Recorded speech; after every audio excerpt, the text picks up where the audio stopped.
Well, my name is Becky Metcalfe, and on behalf of Design Centre Chelsea Harbour, a very warm welcome to London Design Week. A bit of housekeeping first.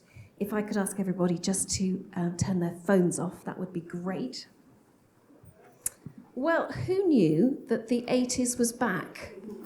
Who knew? The people laughing already in the audience. Well, it is. And who better to take a deep dive into this, into the aesthetics of this decade than our brilliant panel, Isabella Worsley, Rupert Cunningham, and Minnie Kemp. And we've got Giles Kime, who's the Interiors and Executive Editor of Country Life, to talk to them. By the way, Country Life is actually 125 years old, so they were definitely around in the 80s. Let's give them a very warm welcome.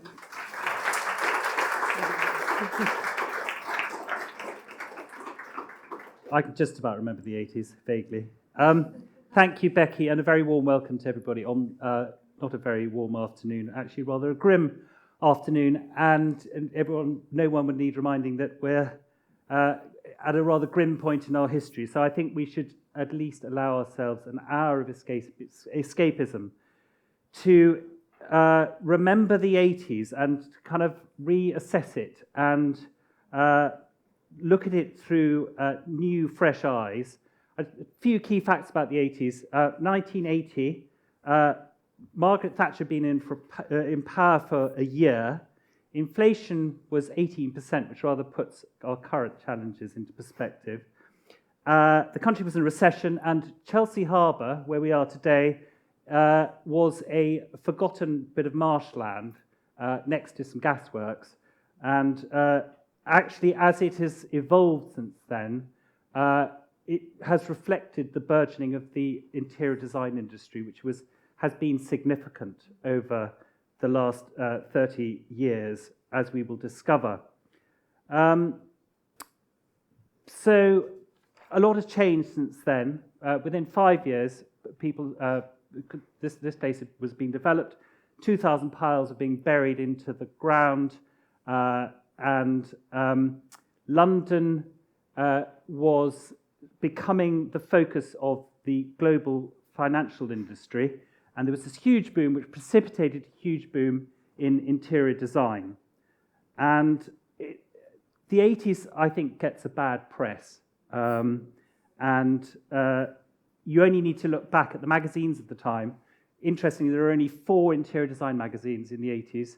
There was Interiors was started in 1981, House and Garden, Homes and Gardens, Ideal Home. There are now 25. And if you look back through the pages of those magazines, you will see that millions of meters of fabric and litres of paint and rolls of wallpaper were expended creating these very elaborate schemes that I think, with the benefit of hindsight, were an attempt really to mimic, very bad attempt to mimic John Fowler and then his sort of natural successor, who was Roger Banks' Pye. So really I want to, in a moment, look at the work of Roger, because I think he was the best example of the 80s, of this very kind of layered, complex approach to decorating. But I just want to start by asking the panel. So Minnie, who works with Ferndale Hotels, just been working on the 3rd Ferndale Hotel in New York, and also during lockdown started doing more and more residential work.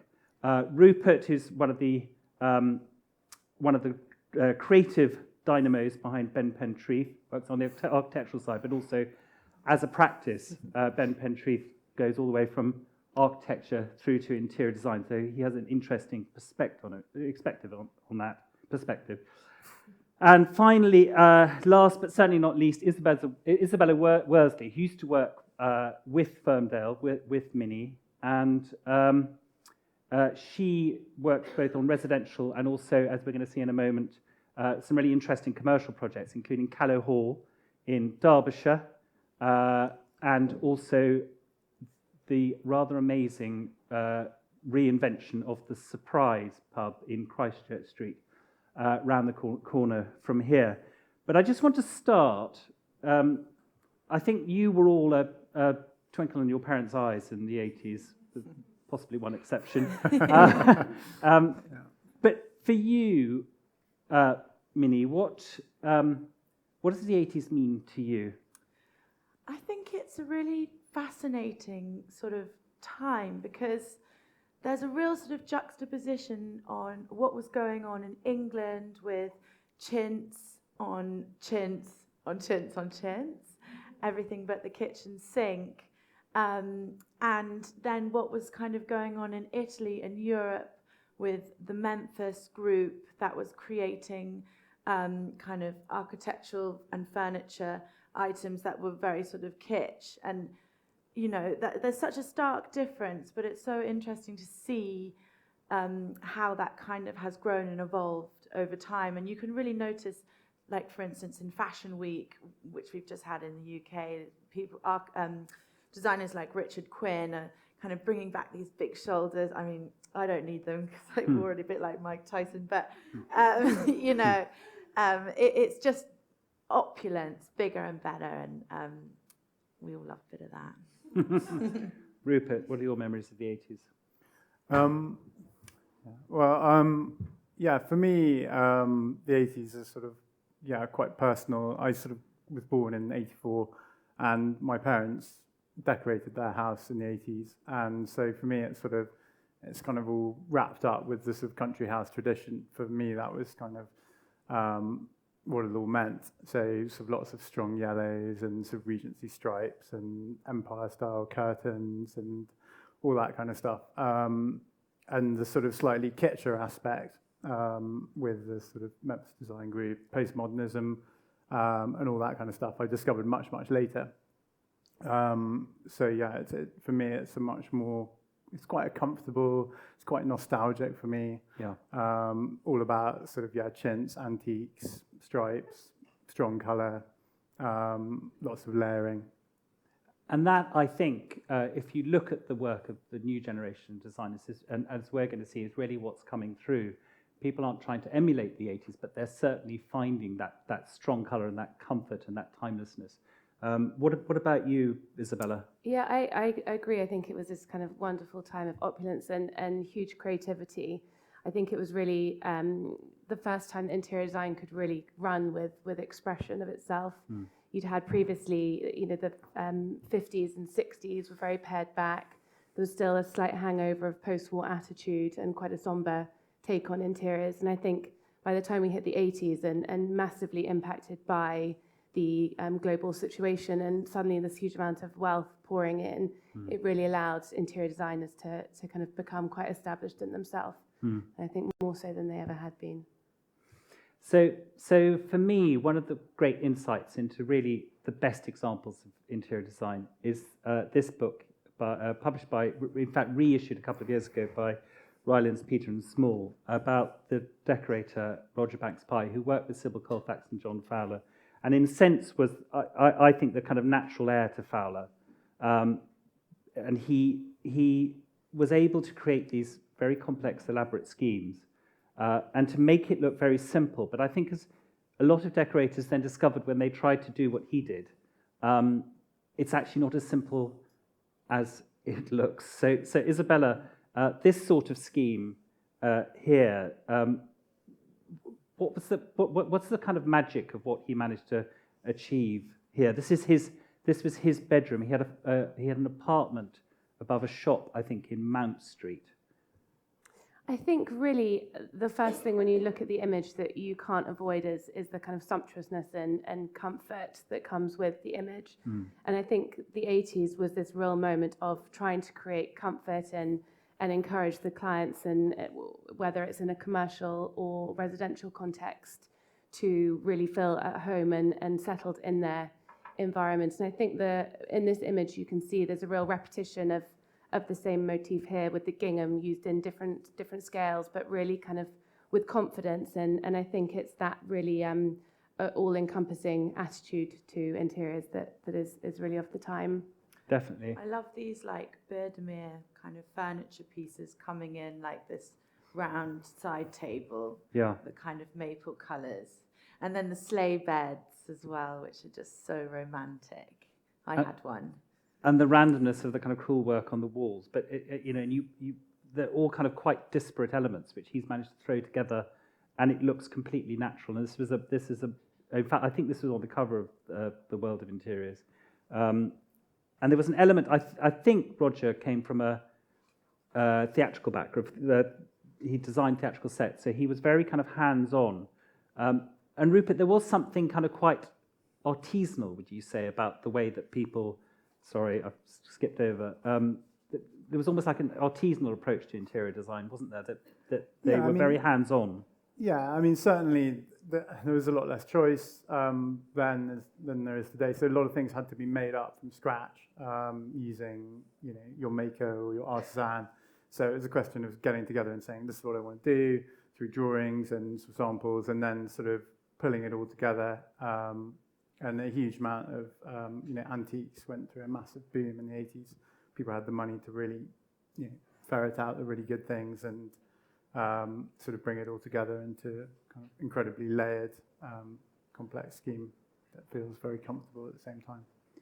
And the next image, when you think how kind of grim conservatories can look, I mean,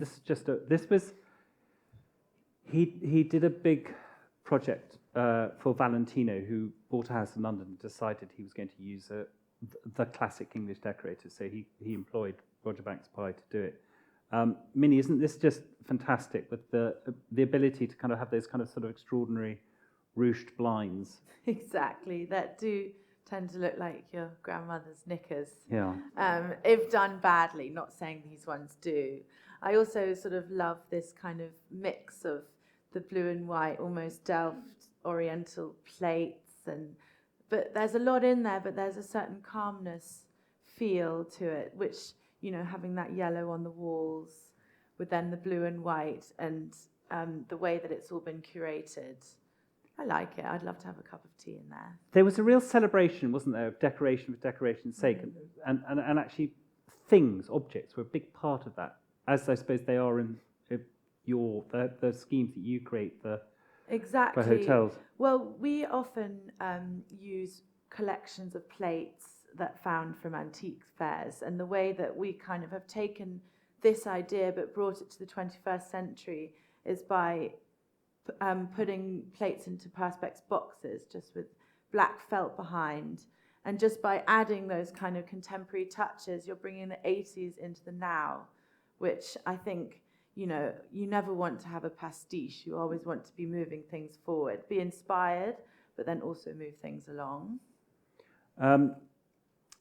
I think I'm slightly mesmerised by this. This is This is Valentino's bath, and I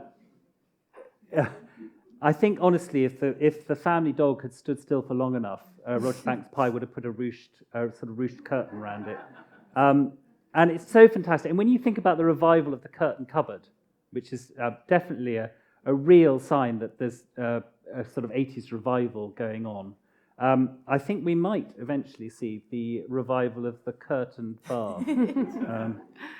On my watch. So, Brides in the bath. But I think it's that kind of extravagance. It's not there for functional reason. It's there because why not? yeah. It's that extra layer, and I think that opulence is really kind of the moment in the 80s. Completely.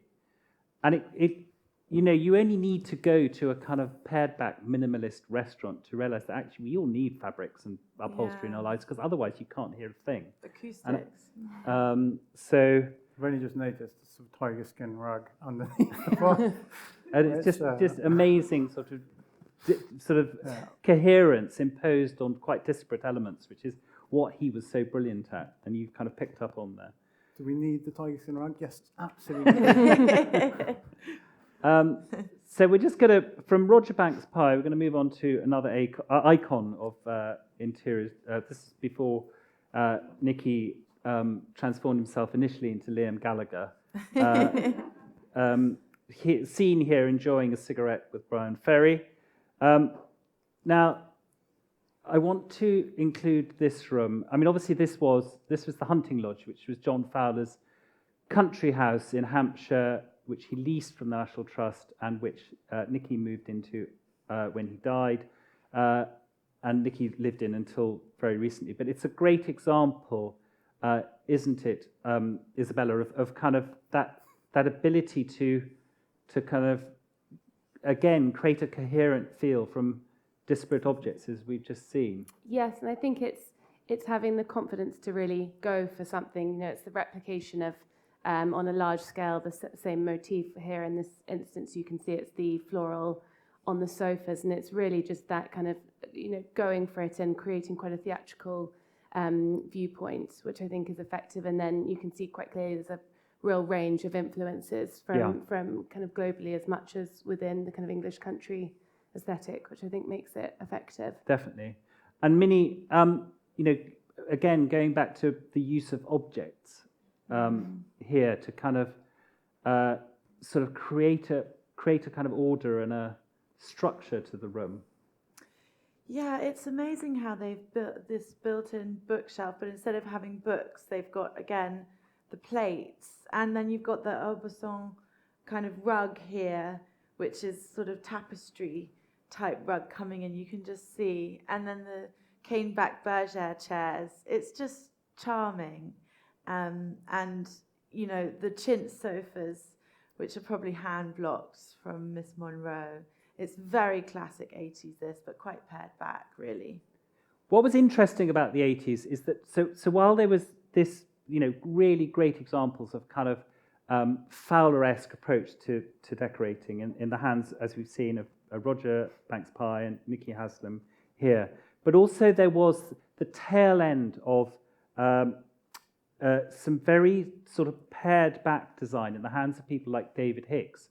And this was his own drawing room in Oxfordshire.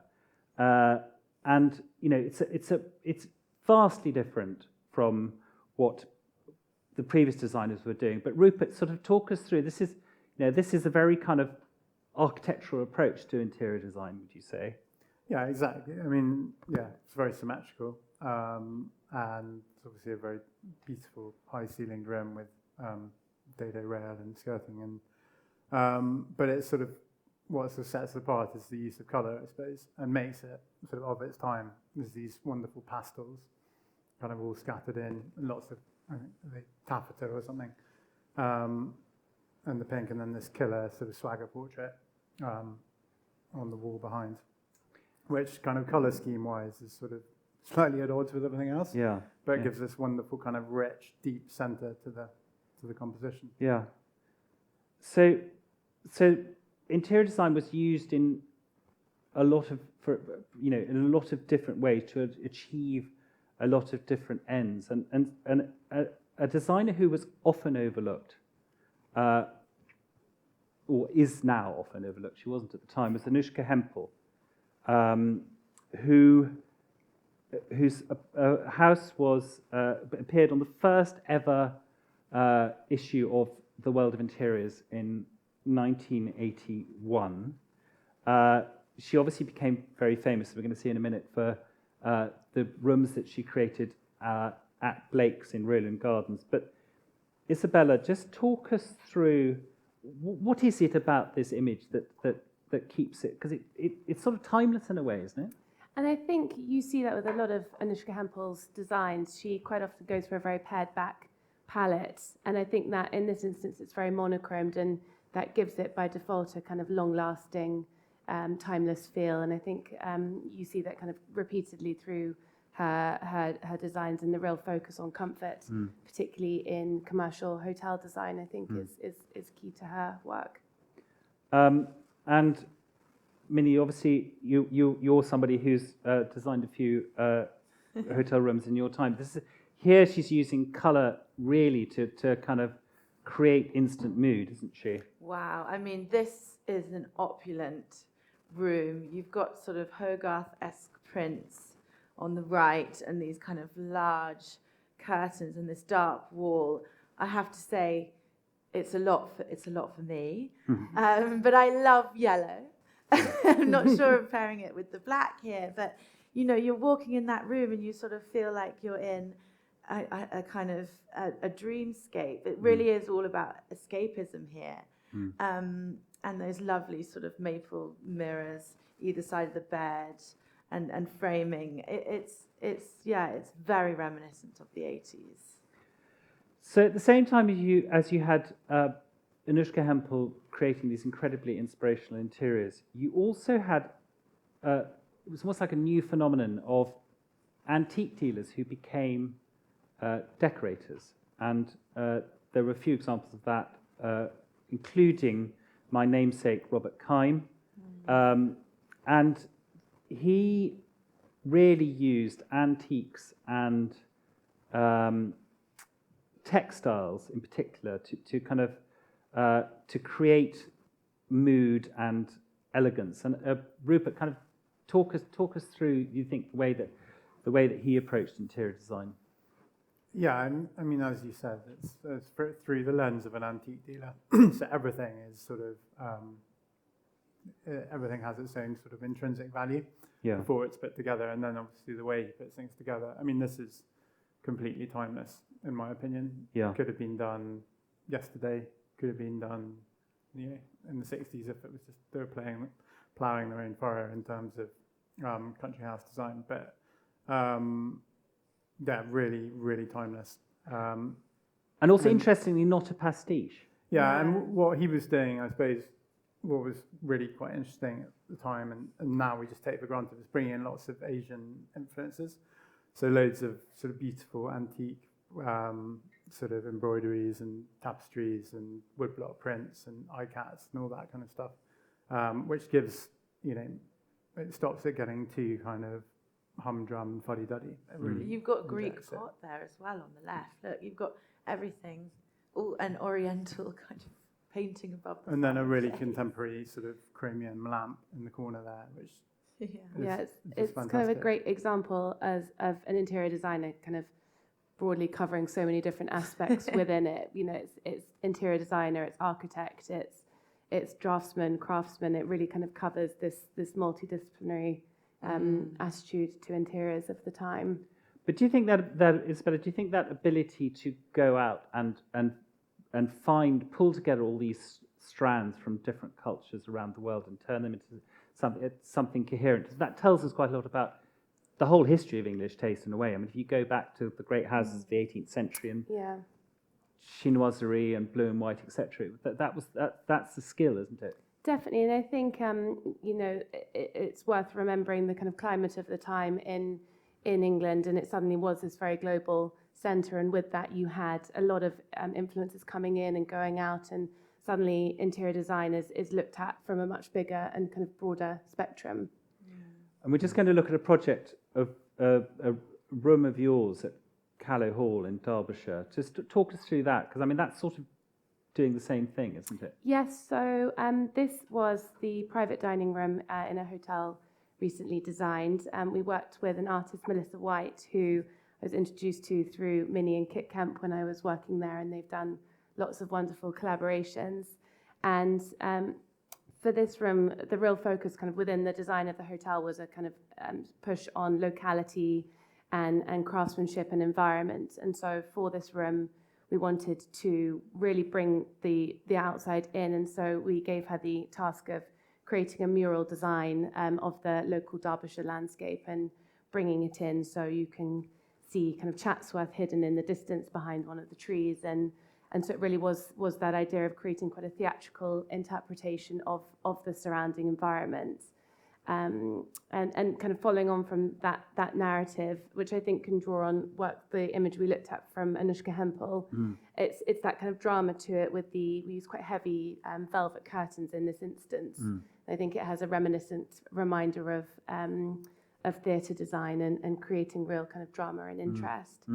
And similarly, as much as it was a real focus on locality, when we were designing the mural, we were very inspired by quite a range of influences. The landscape in particular had a quite Japanese influence, so we looked at lots of Japanese landscape paintings and also Italianate sfumato painting, where you can really see this kind of merging of the land and sky. And I think that range of influences is a kind of follow on from Robert Keim's influence on that aspect.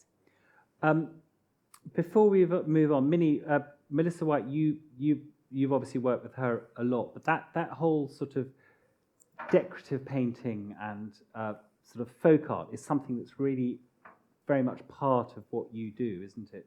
Oh, completely. I mean, I'll never forget when Kit Kent first met Melissa White, and you know, you have your sort of half an hour block for a meeting, and they ended up spending about 5 hours just comparing images and going through scrapbooks. I mean, the two of them are just so, you know, they're sort of best friends because they're so alike in a way, but so different in a way. And often when we're commissioning Melissa to do a bespoke wallpaper or certain painting, Melissa will come back and it will be, you know, absolutely filled to the brim with illustrations. And then what you work towards is almost stripping that back and just making sure, as Isabella's done in here, that you've got those clear sky spaces where you can stick a sconce or, you know, so it's, you know, you've got the painter, you've got the artist, and then you've got the interior designer, and it's about fusing those two skills and creating something that's livable and peaceful, but also decorative and beautiful at the same time. I just want to look briefly at the work of another antique dealer turned decorator, who was Geoffrey Benison. This scheme actually predates the 80s, but it kind of evolved during the decade, and it's a really good example of his work, because actually, if I'm being harsh, I'd say that some of Benison's work was almost too much like an antique shop and not enough like a domestic interior. And this was a project that he did for Lord Weidenfeld on Chelsea Embankment. And I think it's a really good example of how you can create a period mood without creating, again, pastiche, by simplifying it and paring it down. And I think that's what a lot of decorators of this type, whether it's Robert Kime or Piers Westonholtz or Geoffrey Benison, managed to do. What appeals to you about this scheme? Everything. It's incredible. It's got a sort of absolutely beautiful early Georgian fireplace in Bresch marble, which is the centerpiece. And then, you know, typically, originally, that would have been against a stone-coloured wall, probably. And he's used this incredibly beautiful, deep chocolate gloss paint over kind of the worn walls. And so you've got this, he hasn't skimmed the walls, he's let the kind of texture of the wall come out, which just adds this kind of, it's almost like wrapping paper that's been scrunched up and then pressed flat again. And then the absolutely sensational portrait in a gilt frame. And it's all about just this one, you know, painting the walls that dark colour and then adding the gold and these Billy Baldwin brass étagère bookcases, and then the rainbow spines of the books. It's incredibly beautiful and very dramatic, but also sort of comfortable at the same time. Yeah. And again, using probably my favourite image in the lot. Yeah. And using Isabella, colour again is being used, and as you do again here at Callow Hall. Talk us through this scheme. Yes, so this was one of the sitting rooms, and really the idea here was to create a kind of jewel box interior. So it wanted to feel really opulent and rich, and I think particularly for an evening setting, it feels quite cocooning. So we used a really rich teal gloss on the walls. And then, which I think is a similar motif you see quite a lot in 80s design, is repetition. So here it's the repetition of a few fabrics and a few colorways in quite a pared back palette, but used with confidence. And I think that gives quite a comfortable, rhythmic interior, and again, kind of ensuring that comfort is really the focus of the space. As it is here. Yes. That was another area with another strong wall colour. And again, I think the main focus is to create a really inviting interior. And the great thing with commercial design, particularly hospitality, is that you can be that little bit more overemphasized than you would in a residential space. You know, guests are really coming for 1 or 2 days or a week at most. So it does give you the availability to really go for it in quite a heightened emphasis. I think what's interesting about this is when you consider what followed 80s design, which was this kind of relentless move back to kind of very sort of pared back, so it's a chill hand of modernism, really kind of encouraged people to have very kind of pallid colour schemes and to oversimplify to the point of chilliness. And what's wonderful about this is that we're sort of getting back to people not being afraid to sit down, and great upholstery, and that's coming back. Particularly, Minnie, would you say bespoke upholstery is really transforming interiors, isn't it? Oh, 100%. And, using different fabric, say, for the front of the sofa and another fabric on the back, and then bringing in a leather pipe. I actually have a question, though, about this image. So do you see the door frame here? And then you've got the sort of wooden door frame, and then you have this extra kind of section above. Why is that? That was a restriction of the existing building, so it did have a slightly nasty kind of wire inlay top, which we managed to replace with clean glass, but that very much was the architecture of it's a Victorian building that we were quite dictated by. So it was really trying to work with that and play on the interior architecture, and I think that's always important to respect the building with what you're starting with, and really play on the bones of the building and add layers in on top of that. I think it's clever because just by painting that all one colour, you lose that bulkhead, and it sort of works into one.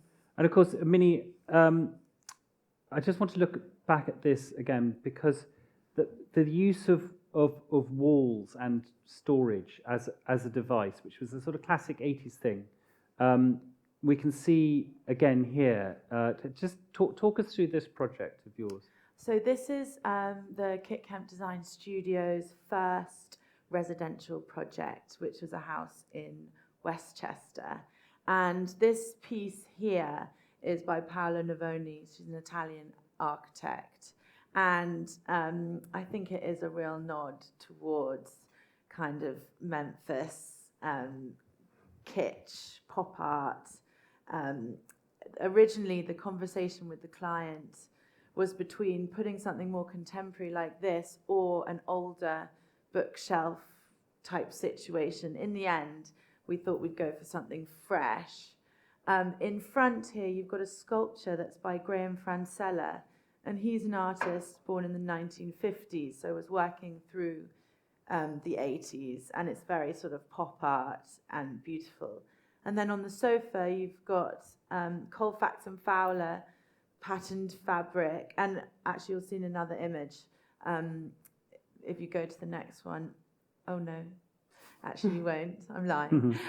But yeah, there's another sofa on the other side, which we've used that same fabric. So again, it's chintz fabrics, repetition, Chelsea textiles on that lovely wing chair.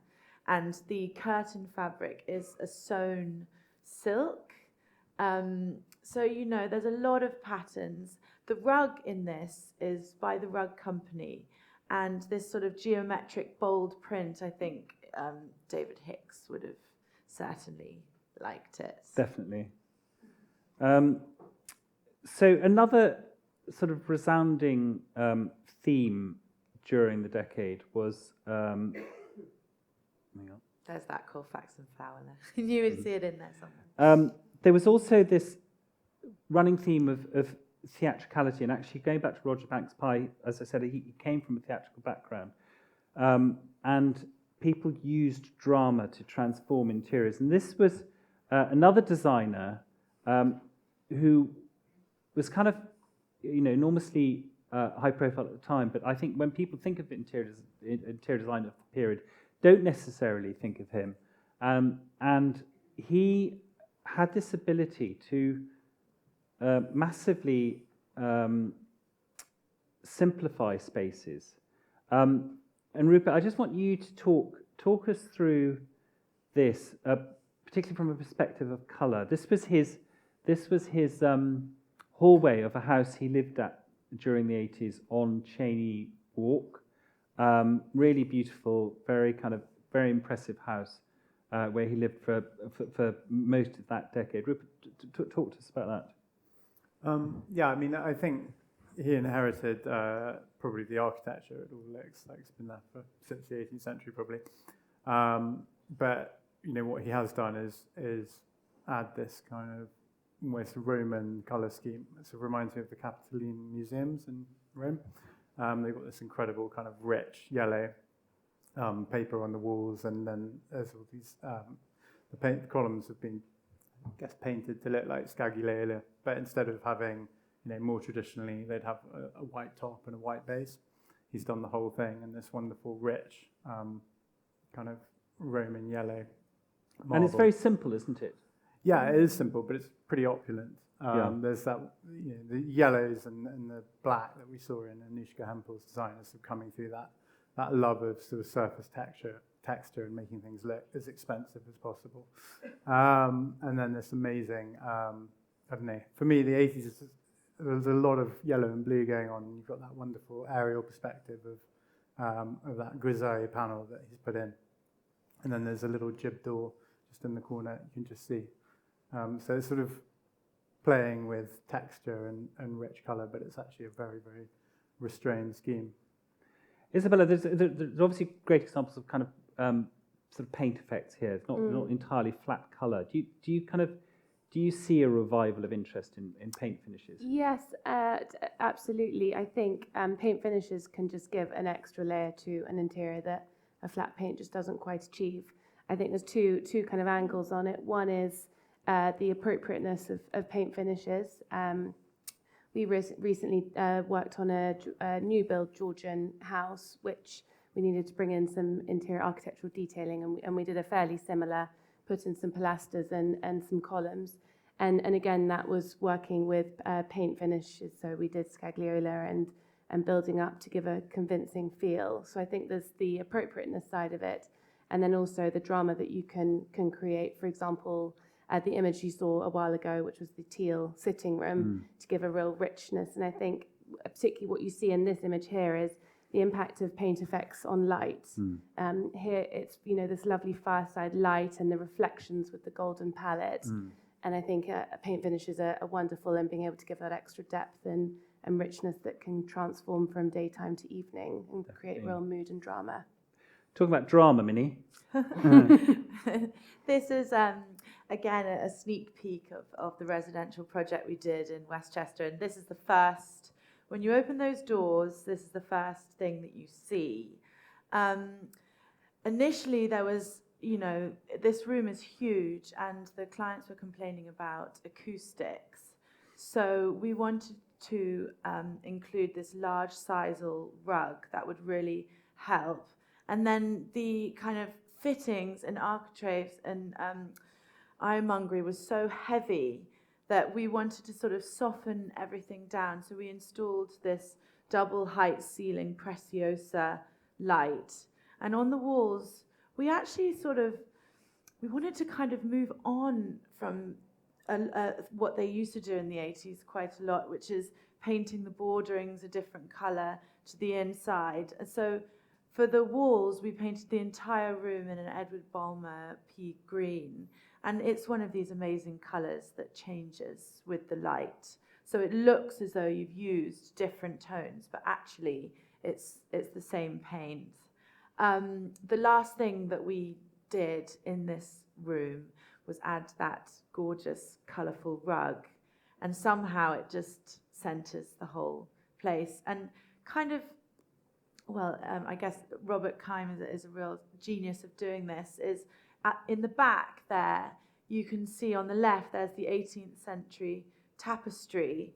And then on the right-hand side, we have some more contemporary Palladino prints. So, there are echoes of the past, but then a more contemporary feel coming through. Actually, the back fireplace was head to toe rockery. You get that a lot in Ibiza and things, but it had to come out. And then we popped in some Martha Freud pots instead. You're a great one for decoration's sake, aren't you? Particularly with pieces like this, which obviously are part of theatricality. Talk us through this. So this is something we're specifying for a residential in Palm Springs. I think you can all agree it's very Palm Springs. It's an ironmongery piece by Alan Cherevet, who was a famous reclusive French designer, and with a glass top. And he was very creating a lot of work throughout the 80s. Yes, and this is an elevation of what the entrance of the space is going to be. On the walls, there's a Sandra Blow, who was 20th century incredible artist. And this is inspired by the kind of movement of the water in Cornwall. And we've got this Alan Cherevet piece, and above is Graham Francella, again, all working in the 80s. And Rupert, here, a bit of drama on a more intimate scale. Talk us through this. So this was a gut renovation of a house in Notting Hill. And Ben and I went to have a look around and just thought, this is really horrible. Do we want to do this project? But we sort of had to, because it was a long-standing client whose house we'd in the country. And we sort of agreed that if it wasn't a long-standing client, we probably wouldn't do it, because it had just been all the character had been ripped out of it by a developer. So we sort of came up with this idea that the sort of guiding light for the aesthetic was that it was a really beautiful sort of mid-19th century house that had been relatively well preserved over the years, and then the current client had inherited it from a cool aunt or something, bohemian aunt who'd sort of done it up in the 70s, and we basically dusted it off and put in a few new pieces, but that was literally the guiding light. So sort of set about the architecture first, which is, so the only thing that's old in this room is the architrave and the shutters. Everything else had been ripped out, so put all the mouldings back, put in this new pine floor, which is obviously reclaimed, designed new fireplaces, bookcases, cornice, all sort of from Regency style. And then sort of brought it up to date with, well, not up to date actually, as it happens.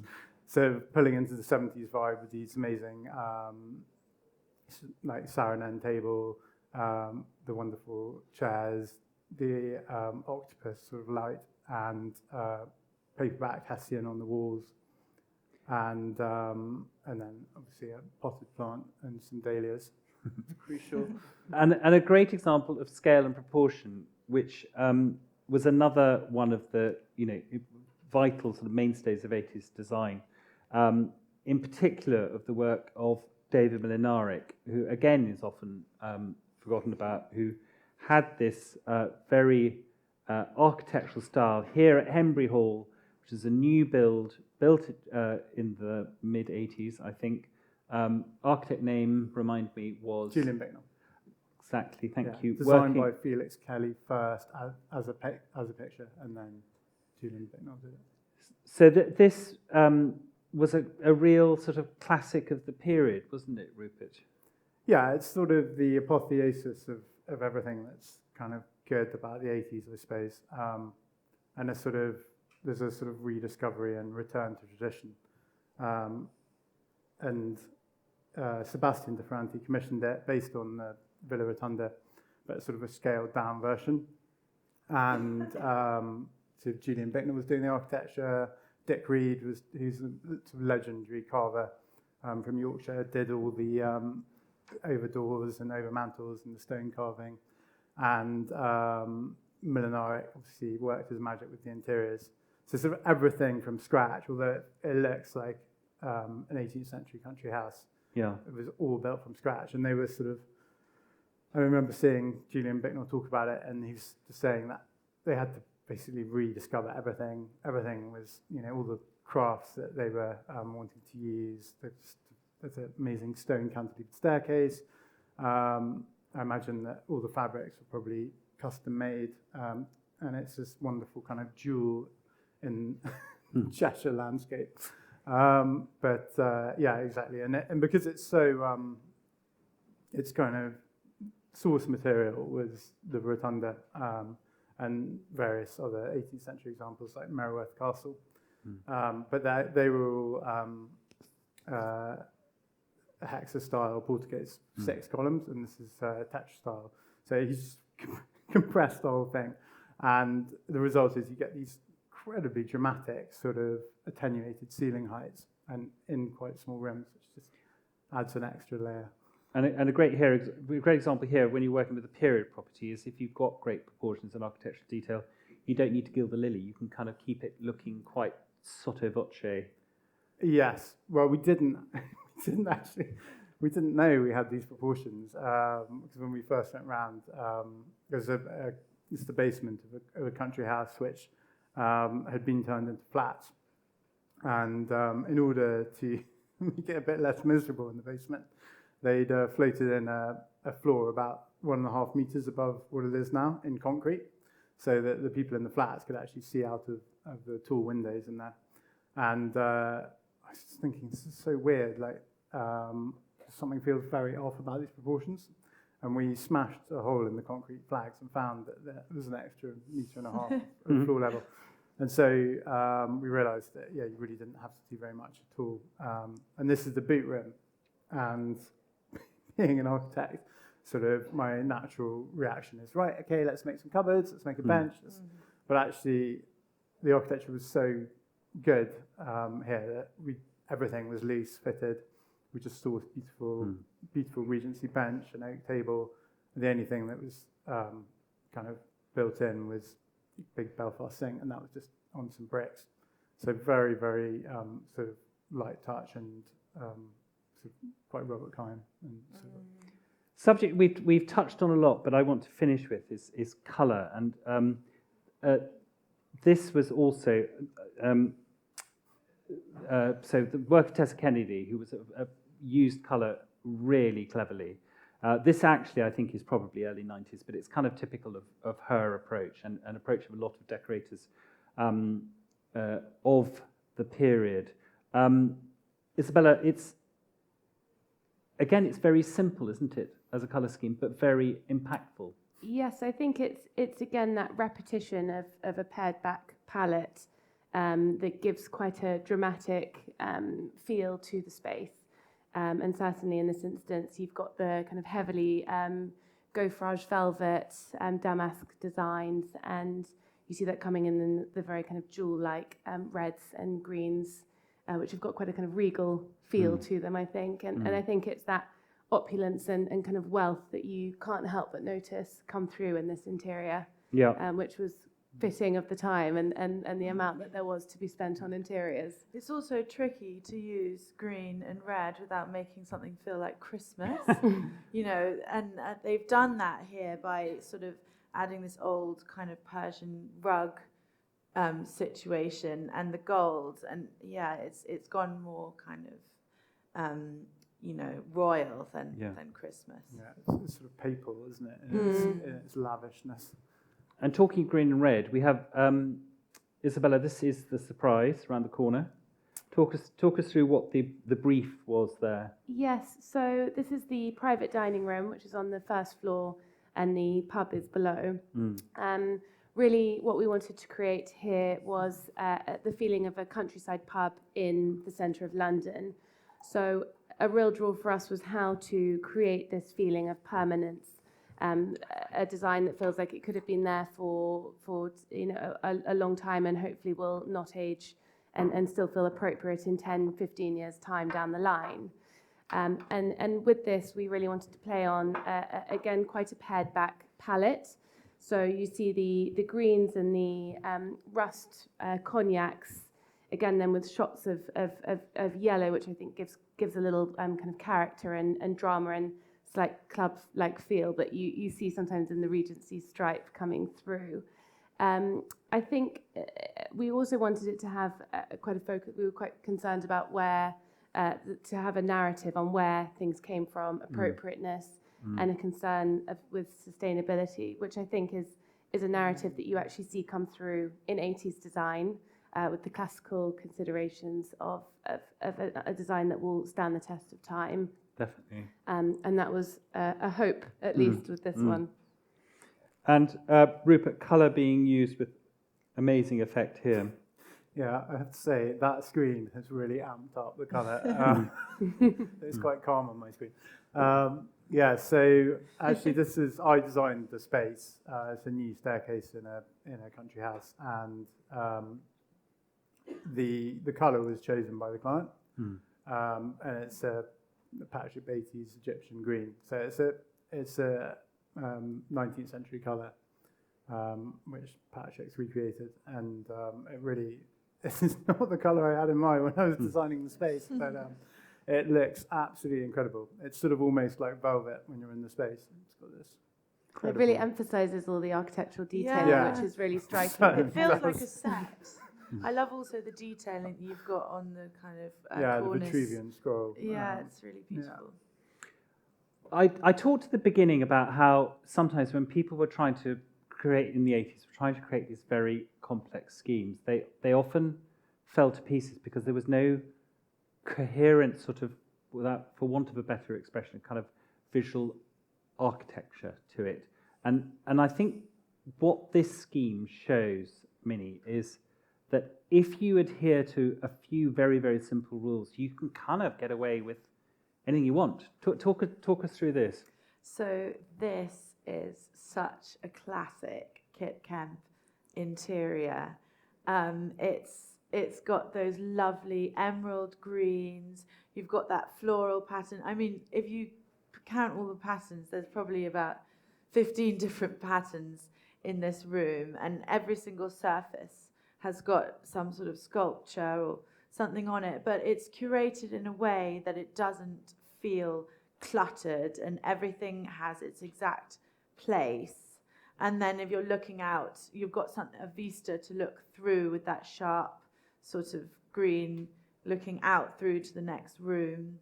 On the ground here, what we just recently have done a rug collection with Annie Selke, and this is Dew Pond, and it's a cotton tufted rug, and it's just like a piece of art, really. We didn't have this rug in the space before, and it's amazing how swapping this in, you might think that it would become a bit messy and you know, you're throwing everything but the kitchen sink in there, but actually it's sort of made all the colours look more vibrant, and it's grounded the space. On the right-hand side, you've got these lovely soft armchairs in a block pink, which also helps to ground the space, and then this wonderful framed textile in a Perspex box. That shouldn't work, but it just does. I love how the rug on that image kind of speaks to the florals you've got on the two sofas, quite similar to one of the first Roger Banks Pye images we looked at, which again was the same motif but showed in different scales and replicated throughout. Definitely, and just back to the hunting lodge again, just as a reminder that actually, you know, what we're talking about is that kind of visual architecture. You know, it creates a really firm foundation to do whatever you want. Rupert, most architects run a mile when they see surface pattern, but that's not the case, is it? At Ben Pentreath. It's really not. Yeah, exactly. So this is pretty calm for Ben. This is quite a long time ago. Yeah, so this was quite a plain but very beautiful house in a Regency manor in Wiltshire. Had this incredible early 19th century fireplace, and it was actually, the room was dressing room and bathroom combined.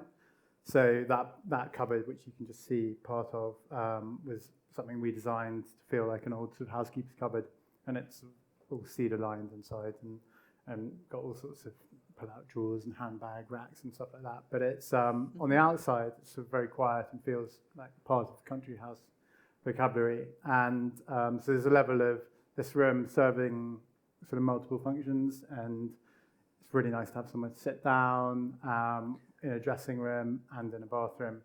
Keeping the fire was really important. It's very tempting. And when you're trying to revive plan a bathroom to kind of block up the fireplace with a basin or something. But So luxurious. it's really important. And then this Zuba wallpaper just kind of really emphasizes the really high ceiling heights and gives a lot of sort of visual interest to the space. And then these wonderful silk damask cushions, which are sort of more drawing roomy traditionally, and have just been put in here and give that lovely kind of punch of colour. Reviving the Nancy Lancaster tradition of decorating bathrooms like any other room in the house. And finally, the last slide, a kind of plea for people not to overlook floors, Minnie, would you say? 100%. This rug graphic from our new Annie Selke collaboration was inspired by a painting from the National Gallery and combined here actually with a really sweet slipper chair which has a kind of ikat weave on the seat and then another silk on the side. It's a rug that sort of says hello to you. You can have, a plain sofa and very pared back other items in the room, and this speaks for itself and it really completes the space. And I recommend it for every single home to bring in colour. And completes the conversation. I have to say, I've never known an hour go so fast. It's been really fascinating, actually even more fascinating than I thought it was going to be. And really interesting to see this subject viewed through fresh eyes, and also seeing through your work how you are reinterpreting the best work of that really exciting decade. I think this, certainly for me, is something of a turning point, and I'm really delighted that everybody has been able to join us here this afternoon, and for you sharing your thoughts. Thank you.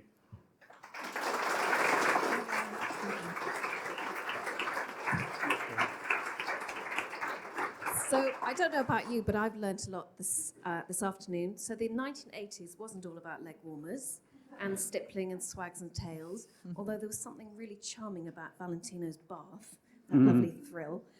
There's so much good about the 1980s. There's symmetry and proportion, that judicious use of colour and pattern, all those lovely antiques and textiles and objets, and they were all there to create instant mood and drama. How brilliant to be time travellers this afternoon. So fun, wasn't it? But also how wonderful to see some of your current projects. It's been incredibly exciting. Minnie, you said something which I thought was really interesting. Be inspired but move things along, which I thought was really interesting. Thank you, lovely panel. Thank you, Giles Kine. And thank you, audience, for joining us this afternoon. Let's give them a very big round of applause.